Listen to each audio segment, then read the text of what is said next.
तो मोटापे की समस्या दिनों दिन बढ़ती हुई नजर आ रही है और अब कहीं न कहीं साइलेंट किलर का रूप लेता हुआ, महामारी का रूप लेता हुआ जो मोटापा है वो नजर आ रहा है। डॉक्टर अनीता रमेश इस वक्त चिकित्सक हमारे साथ फोन लाइन पर मौजूद हैं। डॉक्टर अनीता, मोटापे की समस्या अब दिनों दिन बढ़ती हुई नजर आ रही है, जो घर पर रहते हैं उनके लिए भी और जो कामकाजी हैं उनके लिए भी अब एक बड़ी समस्या का रूप लेता हुआ नजर आ रहा है।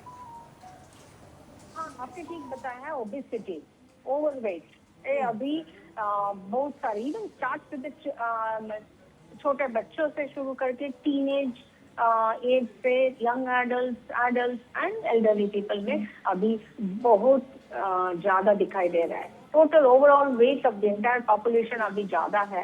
तो ये शायद हमारा वो जो लाइफस्टाइल है, स्मोकिंग, ड्रिंकिंग, घर पे काम करना, work from home, internet, social media, तो ये सबको high fatty diet, lack of exercise, high calorie, ये सब लेने के साथ साथ एंड ओबेसिटी 5 से 10% फैमिली में भी बनता है genetic association.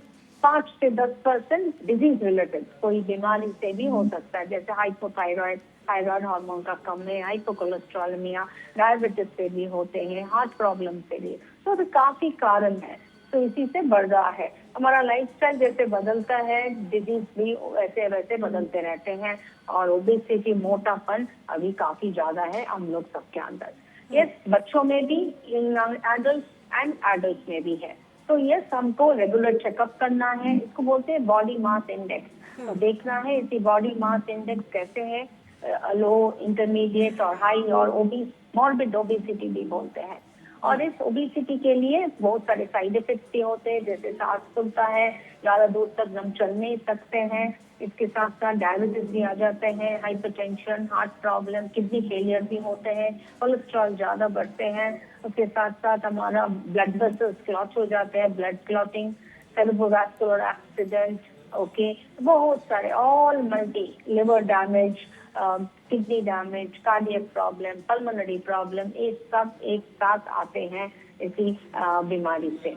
Okay, multi organ failure आ जाते हैं और एक के ऊपर एक विशियस साइकिल है।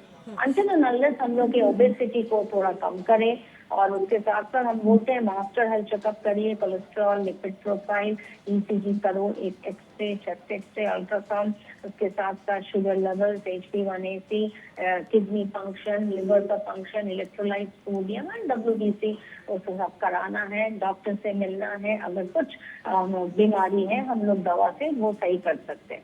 बिल्कुल। डॉक्टर अनीता, जिस तरह से मोटापा लगातार बढ़ता हुआ नज़र आ रहा है, ये हमारी लाइफस्टाइल, हमारे खाने पीने की वजह से है या फिर जो हार्मोनल इम्बैलेंस होता है उसकी वजह से भी जो मोटापा है, ओबेसिटी है, वो यहाँ पर बढ़ रहा है?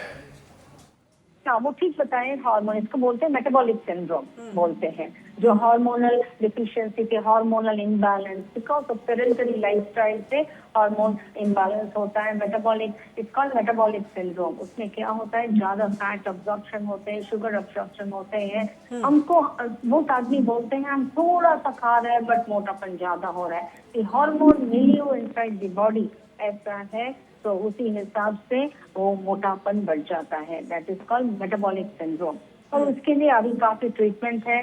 हम लोग एडवाइस, अब फर्स्ट हमको जानना है कि कोई ऑर्गन डिफिशिएंसी और कोई अंडरलाइंग कॉज, जैसे आपने बताया hormone deficiency like hypothyroidism, hypopituitarism, किसी में कोलेस्ट्रॉल ज्यादा है, डायबिटीज ज्यादा है, इसी समय में हम लोग को ये सब हो सकता है। तो once the metabolic disease and सब कुछ अगर करेक्शन हो गया है तो उसी समय हमको लाइफस्टाइल चेंज करने के लिए लो फैट डाइट, एक्सरसाइज बोलते हैं।